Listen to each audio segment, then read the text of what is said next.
Leo nataka niongelee kuhusu Majembe na Obina. Wacha nikushauri we kijana Majembe. Heshimu sana huyu Obina.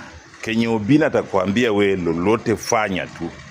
Kwa sababu kusema ukweli, wewe hata wakati mwingine ungeweza hata kumuita Obina kama babako.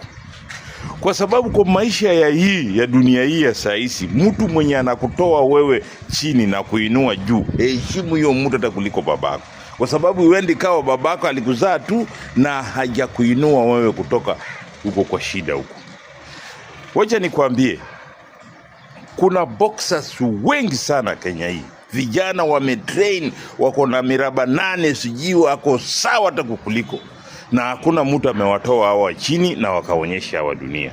Sasa Obina, kama alikupatia wewe kusign contract, ukubali. Kwa sababu sasa ilikuweko next akupeleke wewe ukue international sasa.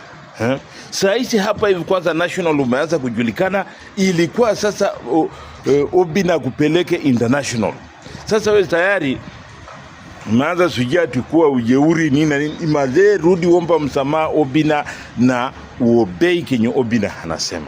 Kwa sababu watu wengi dunia hii, kama mtu angekuwa na nafasi kama ya Obina, mtu anachukua ndugu yake, mtu anachukua dada yake, ndio anapeana hiyo opportunity. Na huyu aliweza kukuchukua tu wewe na akakufanya wewe unaanza kufikia sahi president anakujua, watu wote wanakujua. Kenya saisi unajulikana wewe ndio box ambaye inajulikana. Na true nani?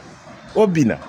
Mazee, kuna watu nalia machozi Kenya hii wanataka kuwapate hiyo nafasi kama hiyo. Kijana, heshimu sana huyu Obina. Kweli, kwa kusema ukweli, Obina ameplay role kubwa kusaidia vijana na kuinua matalanta yao. Mimi leo sina mengi, nasema Obina asante.